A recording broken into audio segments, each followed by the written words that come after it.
Hello, and welcome to season one of the podcast Bernie's Dad Personal Reflections. I'm your host, Eric Landrum from Psych Sessions and Boise State University. This podcast lives at an unexpected but hopefully rich intersection. My 35 plus years as a psychology educator and my life with a new puppy named Bernie Sanders.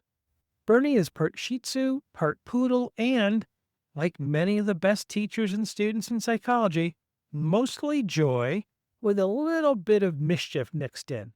As I reflect on my career and get to know this energetic little guy, I've started to notice meaningful parallels between the two. Teaching, mentoring, learning, patience, growth. These themes show up whether you're in a classroom or on a walk with your puppy. Each episode of Bernie's Dad is short and reflective, built around a single idea. Episode titles are one word, often inspired by terms from the adjective checklist, and serve as a lens for exploring both professional life and personal experience. While this is primarily a solo podcast, I may invite guests from time to time when it feels right.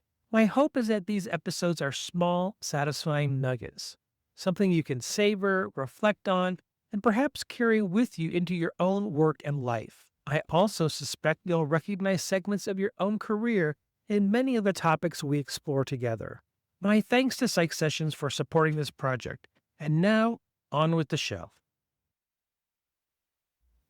Hi, this is Eric, and this is episode 12 titled Stubborn. And anyone who knows me personally will understand my piece of this.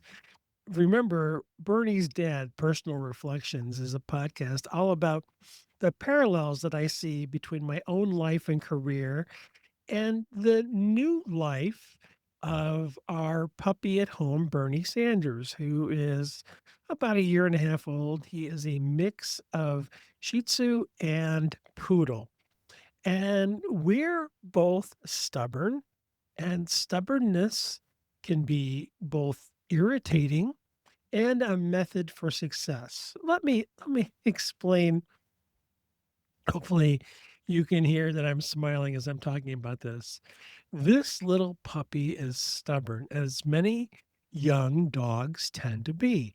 And so he likes things a certain way.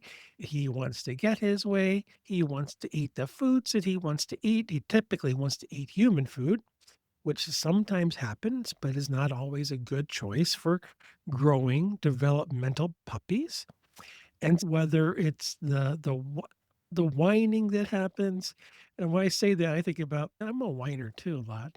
I'll get to me here in a minute, but I see this stubbornness in him, and I can't help but see part of myself in that. And being stubborn can be a successful strategy.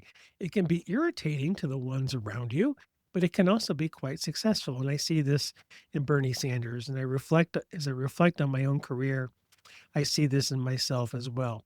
And I think the most positive example that I can generate off the top of my head is there's been a time in my career where I was very stubborn with manuscripts, meaning I had done some empirical research, I'd written it up, I'd gotten it ready, I'd sent it off to a journal, I'd gotten 3 reviews back on it. And you know how this goes, right? If you're an academic listening to this podcast, you get reviewer 1, reviewer 2, reviewer 3, and it's usually actually for me in my entire career, it's always been a revise and submit and resubmit. I've never had something accepted on first submission. I've heard of such people. I believe they're called unicorns. I've heard of such people who've done that, but it's not been me. And sometimes you resubmit 2 or 3 times and you don't have any luck with it. Now, here's where stubbornness came in. For the most of my career, for almost all the things that I've ever written up, I was stubborn enough to go find another outlet. I did take the advice. I wasn't so stubborn that I ignored the advice of reviewers, but sometimes after the advice, you figure out that something's not appropriate for a certain journal, which is really insightful, but it took a lot of work to get there. So what do? What I did is I went and I found another outlet. And so I really think at times in my career, stubbornness was a trait that might have been irritating to journal reviewers and editors, and maybe some of my colleagues who saw the same manuscripts over and over, doing me a favor reviewing them. But the stubbornness paid off in the long run because I would eventually be able to get most things published. In fact, I as I reflect, I think there's maybe 3 or 4 papers in my 37-year career that I wrote up, that I believed in, that I thought were good to be published, that eventually were not published. And so I think that's like a 950 batting average or something like that, which sounds pretty good to me. But occasionally, rarely, I did give up on something because even sometimes the ultimate amount of stubbornness won't always pay off. People who know me know that I am stubborn in other ways as well, whether it's eating habits, whether it's travel preferences, whether it's other things that maybe I don't really want to go into publicly. But there's always this balancing act, right? You think about work-life balance, I think there's a balance between being stubborn and hard-headed and being accommodating and soft-headed, if that makes any sense, hard versus soft. I and so stubbornness, when I think there's goodwill behind it, when there's a good heart, when there are honest motives, when you really believe in something that you think is worthwhile, then I think stubbornness can be helpful. Stubbornness for the sake of stubbornness just seems kinda spiteful and off-putting to me, although I'm sure I have been in that spot before. I've stubbornly argued about things.